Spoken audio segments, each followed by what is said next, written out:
po sir, hindi po idadamay niyo bro. Alin? Kasi obstruction din po yung sir. Eh sir, bukas po kung sino pong kasama sa meeting kasama LTO po, mag-meeting po kami bukas sa Wednesday. Pero sir, no parking po dati po sir.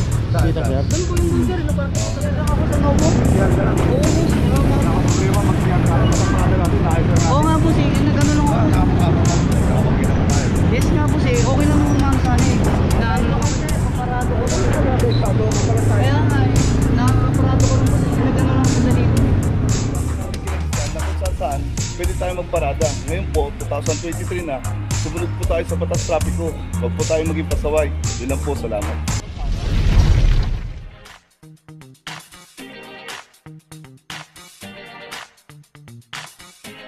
Papadyo TV! Location natin Florentino Street, corner Metrica. Dito yung isang Toyota Vios. At dito makikita natin yung pagkakaparada nito. Nakabalagbag na rito sa bangketa. Club number 2375.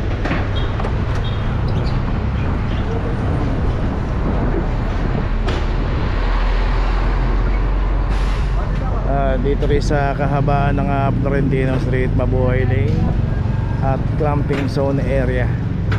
At yung mga sasakyan natin, bago natin iwanan, bago natin iparada, iayos na po natin na hindi naka-obstruct dito sa mga bangketa at mga kalsada.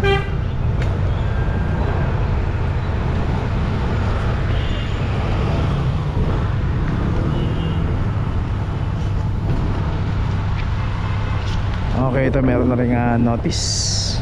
Okay, tuloy na po tayo.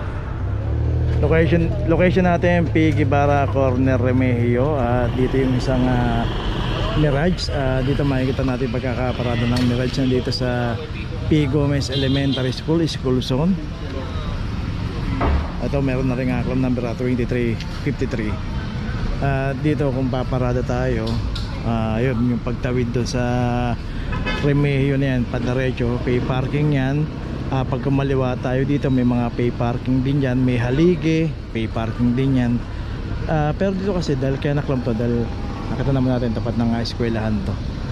So iwasan natin pumarada sa mga tapat ng eskwela kasi kasama rin po sa mga hinuhuli ng clamping operation yan.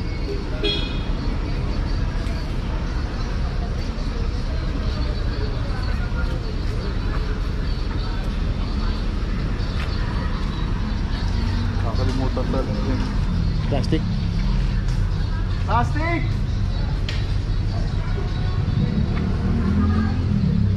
So yun, ipa-plastic lang kasi at kasi yung panahon hindi natin masasabi, biglang umuulan at para hindi po mabasa yung notice, kailangan naka-plastic na rin.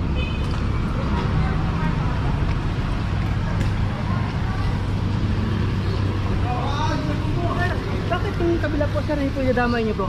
Alin? Kasi obstruction din po yung sir. Ticket po sir, hindi po ginagawa pag may ticket. Eh sir, bukas po kung sino pong kasama sa meeting kasama LTO po, mag-meeting po kami bukas sa Wednesday. Pero sir, no parking po dati po sir. Dito sir. Doon po yung sir, no parking po talaga sir. Natanggalan po. Kaso nga kung may ticket naman, hindi po pwede na kung may ticket. May nag-ticket talaga eh. Mayroon parking collector din. Wala po sir eh. Yan ako po. Okay, so yun si Kuya ata dito ata sa loob ng eskwelahan nyo. Okay, tuloy na po tayo. Location natin Loyola Street, corner Pinobal. Dito naman yung isang Toyota Rush ang nakaparada rito. Dito rin sa kahaba ng Loyola Street, Mabuhay Lane, bago tayo pumarada, may mga pay parking dito. Dito kasi pagka inabutan tayo sa Mabuhay Lane at walang driver, naka-obstruct, matik na po yan. 23 last 23.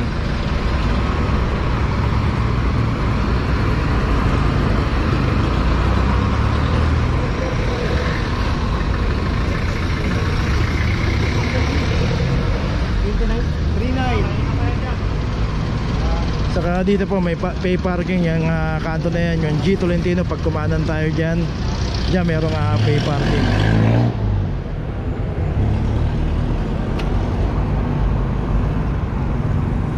Okay, at ito meron na rin notice rin na po tayo. Okay, location natin Kirikada, corner Yakal. Kirikada. Dito na may isang Toyota Fortuner.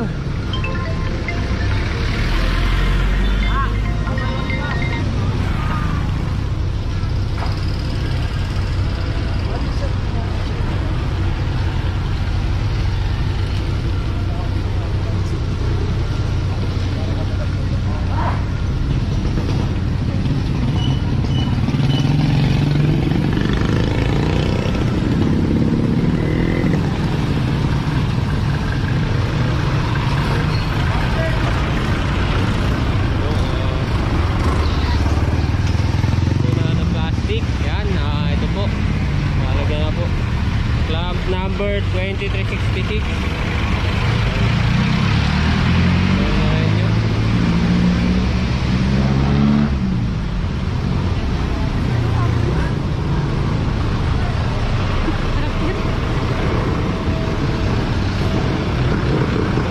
Lalagyan na po ng proceed mobilization.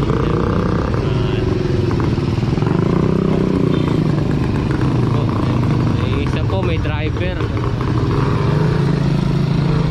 Medyo napalis na lang po natin.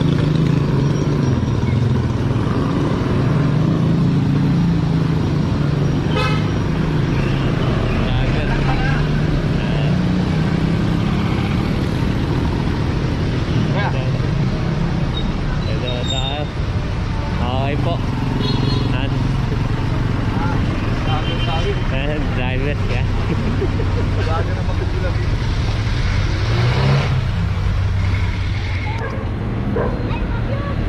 Location natin Tomas Mapua, corner Doroteo Jose. Ito na naman yung nakabalagbag na sasakyan dito. Dito rin kasi kasama sa hinuhuli ng clamping operation ito yung mga nakabangketa rito.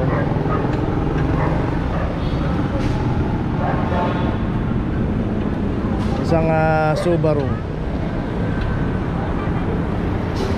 2373.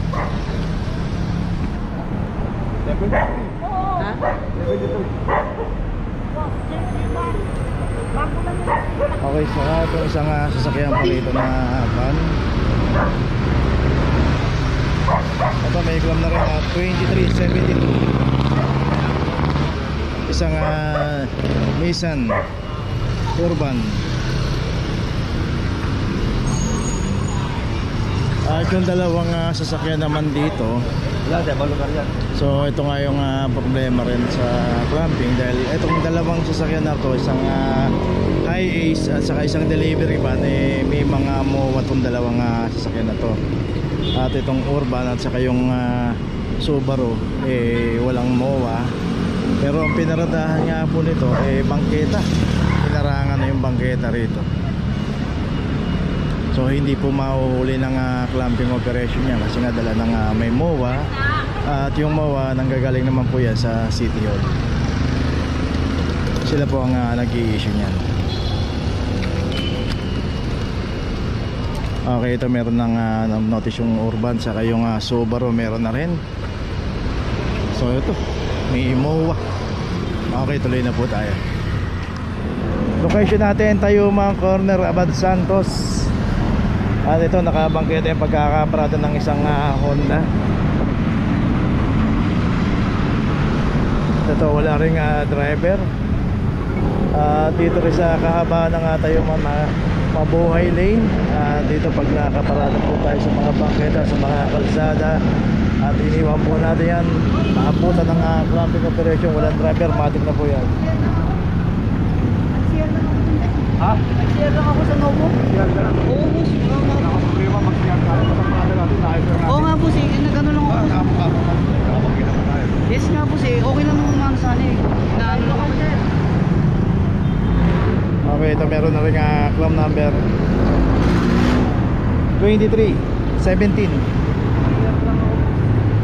Napaparado ko lang. Kaya nga eh. Nakaparado ko lang, boss. Nag-ano lang sa dalito eh. Okay. So yun, meron ng notice. Tuloy na po tayo. Location natin P-Campa corner Loyola Street. Dito naman yung isang Honda. Street corner naman yung pagkakaparada nito.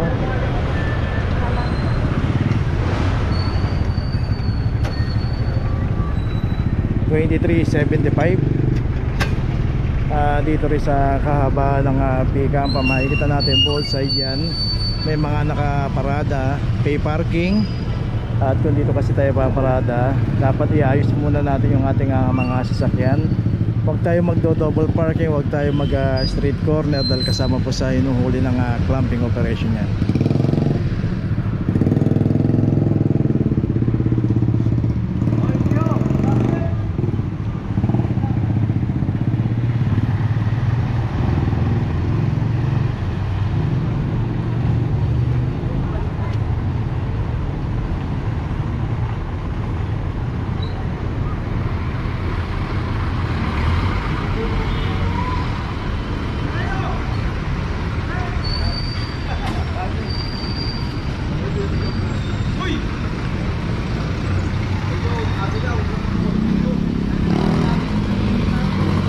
kayo doon, naka-plastic na rin para kung sakaling ulan na hindi po mababasa yung notice, marireceive ng may-ari ng sasakyan o driver yung notice na hindi basa.